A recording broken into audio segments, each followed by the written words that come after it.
오늘 예수향기 캠페인 인사말 아까 했지만 승리하세요이죠. 이거는 내가 뭔가 경쟁에서 이기고 싶은 누군가 그 사람과 경기를 해서 싸워 이긴다 그런 얘기는 아니죠. 내 욕심과 싸워 승리하고 내 마음의 절망과 싸워 승리하고 무엇보다 우리를 넘어뜨리려는 사단마귀의 유혹과 싸워 승리하겠다 하는 그런 결단의 말입니다. 그런 의미를 담아서 서로 인사 한번 더 해보면 좋겠습니다. 옆에 앞뒤에 계신 분들 보면서 승리하세요 같이 인사하겠습니다.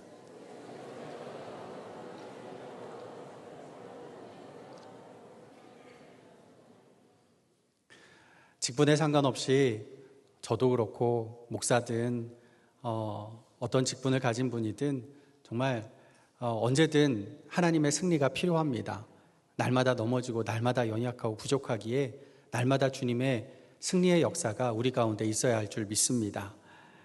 오늘 본문에서 이스라엘 백성은 내 아이를 삶아 먹는 일까지 벌어지는 정말 말 그대로 바닥 중에도 바닥, 정말 절망의 끝판왕까지 와 있습니다. 그런 그들에게 하나님이 완전 승리를 주시는 말씀이 오늘 본문의 말씀이에요.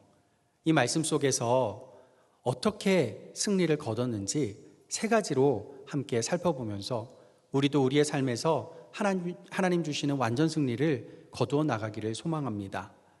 첫 번째는 이겁니다. 믿음으로 승리합시다. 우리 같이 한번 읽어볼까요? 믿음으로 승리합시다. 아멘. 앞선 열왕기하 6장에서는요, 강력한 아람 군대가 북이스라엘을 침략합니다.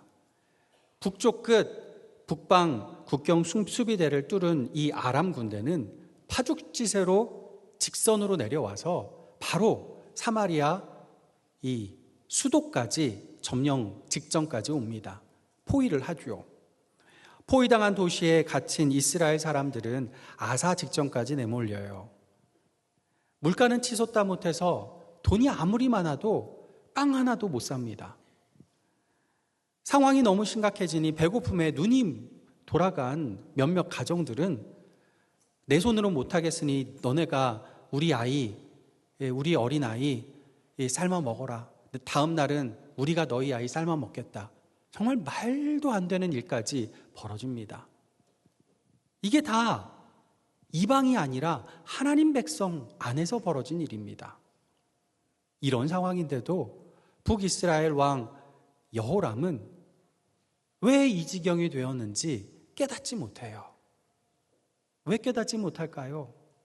얼마 전까지도 아람 군대가 여러 번 쳐들어왔는데 그때마다 다 막아냈거든요. 누구 덕분에 막아냈을까요? 엘리사 선지자 덕분이고 하나님 덕분이었어요. 아람 군대가 발만 한 발짝 떼도 하나님이 엘리사 선지자를 통해서 다 알려주셨거든요. 적군의 규모가 얼마인지, 어디로, 어느 경로로 침투할지, 약점은 무엇인지 다 알려주니까 아주 쉽게 다 막아냈죠. 연전연승했죠. 그러고 나니까 왕이 착각합니다. 야, 내가 참 대단해. 내가 참 똑똑해. 우리 군대 장관, 야, 대단해. 하나님께 마땅히 올려드려야 할 영광을 왕이 탈취하고 맙니다. 그 결과 이번에는 하나님이 미리 아무 말씀 안 하신 거예요. 그러고 나니까 곧장 몰락해버리죠. 왕의 잘못이고 백성 잘못이죠. 그런데도 왕이 뭘 하냐고 하면 이거 다 엘리사 때문이야. 엘리사 당장 잡아 죽여. 뭐 이런 악한 왕이 있습니까? 그런 여호람에게 엘리사가 뭐라고 하나요? 우리 1절 말씀 같이 읽어보겠습니다. 엘리사가 이르되 여호와의 말씀을 들을지어다. 여호와께서 이르시되 내일 이맘때에 사마리아 성문에서 고운 밀가루 한 스아를 한 세겔로 매매하고 보리 두 스아를 한 세겔로 매매하리라 하셨느니라. 아멘. 떡 한 덩이 빵 한 조각 1억 원에 사겠다고 해도 살 수가 없었던 이때인데 먼 훗날이 아니라 내일 이맘때 아주 쉽게 밀가루도 빵도 얻을 수 있다. 말도 안 되는 것 같은 이야기를 합니다. 보세요. 여호람은 악한 왕이었어요. 그래서 심판받는 거죠. 당연한 겁니다. 그런 사람에게도 하나님이 승리를 말씀하고 계세요. 오늘 예배하러 오신 여러분 안에 혹시 삶이 너무 힘들어서, 죽기보다 더 힘들어서 하나님께 반항하고만 싶고, 안 믿고 싶고, 이젠 안 믿고 싶고, 따지고만 싶고, 혹시 그런 마음이 있습니까? 본문 1절은 말합니다. 그런 우리에게도 하나님이 말씀하세요. 하나님이 말씀하시니 그분의 말씀을 들을지어다 합니다. 하나님이 여호람, 그 악한 여호람에게도 말씀하셨다면 우리에게는 말씀하지 않겠습니까? 그러니 우리는 하나님을 믿기만 하면 됩니다. 듣고 믿는 여러분에게 하나님이 먼 훗날이 아니라 내일 이맘때에 여러분의 어려운 상황을 역전시켜 주시는 하나님의 역사 베풀어 주시기를 예수님의 이름으로 간절히 축복합니다. 그런데요, 똑같은 하나님 말씀을 똑같은 자리에서 듣고도 믿는 사람이 있고 믿지 않은 사람이 있었어요. 2절 말씀 우리 같이 읽어볼게요. 그때에 왕이 그의 손에 의지하는 자 곧 한 장관이 하나님의 사람에게 대답하여 이르되 여호와께서 하늘에 창을 내신들 어찌 이런 일이 있으리요 하더라. 엘리사가 이르되 네가 네 눈으로 보리라. 그러나 그것을 먹지는 못하리라 하니라. 아멘. 누가 믿지 못했죠? 한 장관. 이름도 없어요. 장관이면 뭐합니까? 높은 직위에 있으면 뭐합니까? 하나님 믿지 못하니 하늘 생명책에 이름조차 기억되지 못합니다.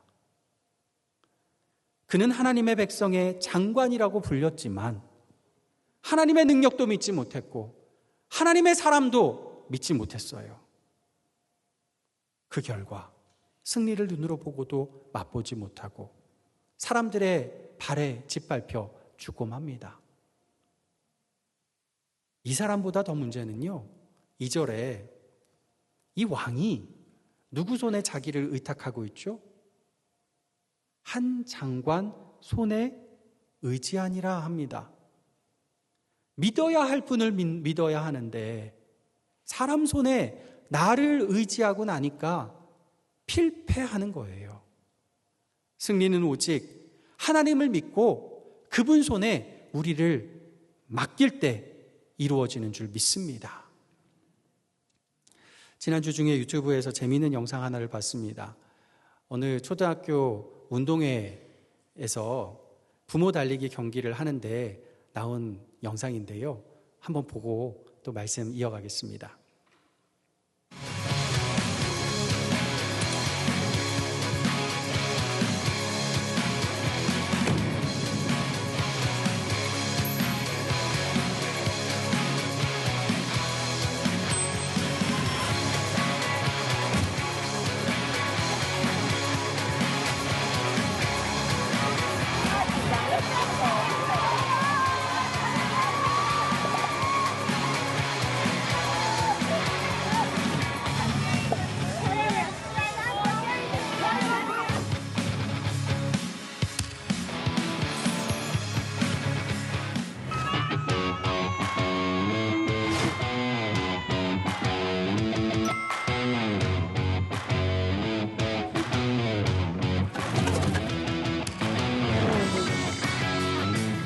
Winning the whole thing.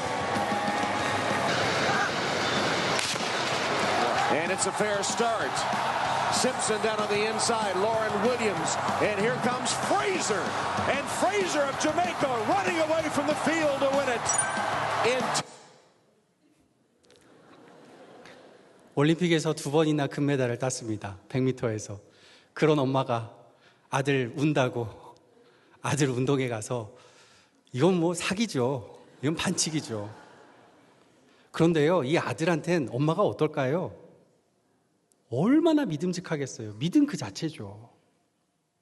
우리가 영적 전쟁에서 지고 올 때 하나님 어떻게 하실까요? 이 엄마보다 더 하실 거예요.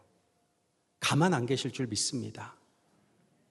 우리를 위해서 대신 달려주시고 우리를 위해서 대신 싸워주셔서 압승을 거두게 해주실 줄 믿습니다. 보세요. 하나님의 승리를 숱하게 경험한 왕과 장관입니다. 그런데도 믿지 못해요. 성내의 사람들은 굶주림에 눈이 돌아가서 자기 자식까지 삶아 먹으려고 합니다. 하나님의 백성인데 하나님의 백성답지 않게 살아가요.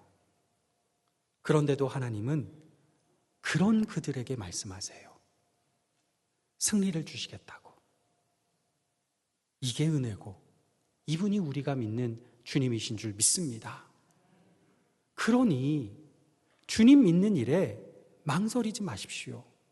우리 절대 포기 안 하십니다. 문제 앞에서 내 마음 무너져 주님이 안 믿어져도 그래도 오늘 주님이 여러분 포기하지 않으시고 승리를 주시겠다 말씀하시는 줄 믿습니다. 주님이 여러분 포기하지 않으시니 여러분도 믿음 포기하지 마시기를 바랍니다. 주님이 반드시 믿는 여러분에게 승리를 베풀어 주실 줄 믿습니다. 두 번째, 소망으로 승리합시다. 우리 같이 따라 읽어볼까요? 소망으로 승리합시다. 아멘. 이제 3절 이하의 내용인데요. 이야기의 카메라가 성 안에서 성 밖으로 옮겨집니다.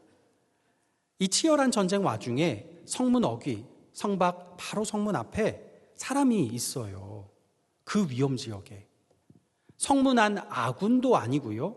성문 밖에 저 멀리 진영에 있는 이 적군들도 아닙니다. 누굴까요? 나병 환자 4사람. 여긴 전쟁터예요. 그 가운데예요. 정말 사지 중에 사지죠. 왜 이 전쟁의 한복판 딱 중간에 어중간히 서 있을까요? 갈 데가 없어서예요. 갈 데가. 나병 환자는 법적으로 백성에게서 격리되어야 하니까 성 안으로 못 들어가요. 그렇다고 적군이 포위하고 있는 그 포위망을 뚫고 나갈 수도 없어요. 이들은 정말 갈 데 없고 소망 없는 사람들입니다. 병 나을 소망도 없고 목숨 건질 소망도 없습니다. 어떻게든 살아남는다 해도요, 나병 때문에 사는 게 아니죠. 삶에 무슨 소망이 있겠습니까? 성경을 읽을 때마다 참 신기한 건요, 하나님은 제대로 갖춘 사람이나 뭐 좀 되는 사람 안 쓰세요. 나병 환자처럼 소망 하나도 남지 않을 그때야 비로소 하나님은 그 사람 쓰세요. 이들은 서로 말합니다. 여기서 굶어 죽으나 성 안에 들어가서 굶어 죽으나 적군에게 가서 칼 맞아 죽으나 똑같지 않느냐. 어차피 아군이 안 받아줄 거면 혹시 모르니 적군에게 가서 투항이나 해보자. 4절 끝에 뭐라고 하죠? 우리를 죽이면 죽을 것이라. 이거 어디서 들어본 말 아닙니까? 에스더가 간절히 기도하고 목숨을 걸고 나라와 민족을 위해서 나아갈 때 했던 엄청난 신앙 고백 아닙니까? 죽으면 죽으리라. 많은 선교사님들이 선교 오지에 들어가면서 이 고백을 해요. 죽으면 죽으리라. 그런데 이 사람들의 이 고백은 결이 달라요. 성 밖에 있기 때문에 하나님 말씀도 엘리사의 말도 듣지 못했어요. 승리의 말 못 들었어요. 부르심 받은 선교사들이 아니에요. 믿음으로 한 고백도 아니에요. 믿음으로 지금 찾아가는 것도 아니에요. 이 결단은 신앙적이지도 않고 선교적이지도 않습니다. 나 하나 살아보겠다고 적군에 투항해보는 거예요. 너무 부끄러운 결단이죠. 게다가 이들도 할 겁니다. 이들이 투항해도 적군이 이 사람들 살려줄 것 같지 않아요. 왜죠? 건강한 사람도 아니잖아요. 병 들었는데 그것도 전염이 되는 병인데 이 사람 들였다가 어떻게 돼요? 큰일 나죠. 더구나 이 사람들이 이스라엘 군대의 중요 전부원도 아닙니다. 캐낼 것도 없어요. 그런데 보세요. 이게 하나님의 뜻과 계획이었어요. 이들은 하나님을 의식하고 움직인 게 아닌데 하나님은 이들을 움직이셨습니다. 우리 삶에도 이런 경험들 있지 않습니까? 나 살겠다고 발버둥 친 것뿐인데 하나님은 그런 나를 불쌍히 여기셔서 사랑해 주시고 구원해 주시고 지금 이 자리 여기까지 우리를 인도해 주시지 않으셨습니까? 그런 그들과 우리에게 하나님은 산 소망, 승리하는 소망 되어주시는 줄 믿습니다. 제가 아는 집사님 가정이 코로나 직전에 엄청난 환난을 당하셔서 정말 잘 사는 집이었거든요. 손에 손 한번 이렇게 얘기할 뻔했네요. 손에 물 한번 맞죠? 손에 물 한번 안 묻히고 사시던 분인데 정말 믿음의 가정이었어요. 정말 믿음 생활 열심히 하고 교회에서 보이지 않는 곳에서 많이 섬기시는 분이셨어요. 근데 단 하루아침에 집 잃어버리고 재산 싹 다 잃어버리고 말 그대로 쫄딱 망했어요. 갑자기 살 데가 없어져 버리니까 어찌할 바를 몰라서 먼 지방에 부모님 댁 근처로 지방으로 내려갈 수밖에 없었어요. 집사님 혼자서 아이들 키워야 되니까 아이들 위해서 꾹꾹 참아가면서 버티면서 해보지도 않은 식당 종업원 일을 시작을 했습니다. 정말 믿음 좋은 분이라 하나님만 의지하고 그래도 열심히 기도하면서 힘을 내셔서 평소에 교회에서 섬기던 가락이 있잖아요. 봉사하고 섬기고 헌신하던 그 방법으로 정말 하나님 섬기듯 예수님 섬기듯 그렇게 종업원 일을 하셨어요. 그러다가 코로나가 터졌는데 코로나 터지고 한 1년쯤 지나고 식당이 장사가 너무 안 되니까 그 식당 주인이 이 식당을 접으려고 했어요. 넘길 수도 없고 넘기는 게 오히려 손해고 이게 넘길 방법이 없으니까 이게 폐업하면 돈이 더 들잖아요. 그러니까 이분한테 그냥 내가 넘겨줄 테니까 하겠냐? 하겠다 했어요. 그거 받아서 또 예수님 섬기듯이 장사를 했죠. 그리고 코로나 끝나갈 때쯤 그 동네만 아니고요. 그 지역, 그 도에 네이버 맛집 1위로 등극을 했습니다. 집사님이 매일 눈물 날 정도로 기도하고 또 일하셨지만 하나님 의지하며 포기하지 않으니까 하나님이 이렇게까지 역사해 주시는구나 다시 한번 깨닫게 되었습니다. 물론 오늘 본문의 나병 환자들은 그나마도 한 게 하나도 없어요. 그저 걸어간 것뿐이죠. 그 걸음소리를 큰 군대의 병고소리와 말소리로 바꿔주신 건 하나님이셔요. 그 소리를 들은 적군이 착각하고 패닉에 빠져서 하나도 챙기지 못하고 주랭랑을 치게 한 것도 하나님이십니다. 처음부터 끝까지 하나님이 하신 일이에요. 소망 하나 없어도 하나님이 날 위해 일하시니 하나님이 승리하는 소망 되어주시는 줄 믿습니다. 여러분, 우리에게 살 소망이 하나도 보이지 않을 때 절대 포기하지 마십시오. 눈을 들어 하나님 보시길 바랍니다. 하나님이 나의 참 소망, 나의 승리의 소망 되어주실 줄 믿습니다. 마지막 세 번째, 순서상 뭐가 나올지 대충 아시죠? 사랑으로 승리합시다. 우리 같이 한번 읽겠습니다. 사랑으로 승리합시다. 아멘. 나병 환자들이 텅 빈 적군 진영을 돌아다니면서 먹고 마시다가 문득 깨닫습니다. 9절 말씀인데요. 우리 같이 읽어보겠습니다. 나병 환자들이 그 친구에게 서로 말하되 우리가 이렇게 해서는 아니 되겠도다. 오늘은 아름다운 소식이 있는 날이거늘 우리가 침묵하고 있도다. 만일 밝은 아침까지 기다리면 벌이 우리에게 미칠지니 이제 떠나 왕궁에 가서 알리자 하고. 아멘. 생각해보면 이들이 굳이 성으로 돌아갈 필요는 없어요. 이들은 파견된 정찰병이 아닙니다. 여기 나와 있는 것도 성한 사람들은 아무도 몰라요. 게다가 이들은 나병 환자라 전쟁통에 성문 안으로도 들어가지 못했어요. 사지로 버려진 거예요. 자기 동포들에게 버림받은 사람들이에요. 그런데 그 사람들이 뭐가 좋다고 이 소식을 전합니까? 나만 먹고 나만 살면 되는 거 아닙니까? 그래서 9절의 이야기가 정말 중요한 부분입니다. 하나님이 내게 승리를 주실 때는 나만 누리라고 주시는 게 아니에요. 악한 왕에게도 승리를 말씀하시는 하나님입니다. 은혜롭고 자비롭고 노하기를 더디하시는 하나님. 그분이 택하신 사람, 그분이 사랑하시기로 작정한 사람은 절대로 포기하지 않으시는 하나님. 그런 하나님이 내게 승리를 주셨다는 건 나만 누리라는 게 아니에요. 내 가족, 내 이웃, 내 교회 공동체, 심지어 나를 쫓아내고 나에게 상처 준 그 사람에게조차도 이 승리의 기쁨을 함께 나누자고 하라는 것입니다. 이게 나를 향하고 우리를 향하신 하나님의 사랑인 줄 믿습니다. 하나님이 나를 사랑하셔서 내게 승리를 누리게 하심은 나도 하나님 사랑의 통로가 되게 하시는 하나님의 역사입니다. 지금 이 순간 누리는 승리에 취하지 마십시오. 취하면 그 다음 날 뭐가 오죠? 숙취가 오죠. 영적으로도 마찬가지예요. 내 승리에 취하면 그 다음 날 영적인 숙취가 우리 인생의 수치가 됩니다. 승리를 하나님의 사랑의 통로로 삼아 보십시오.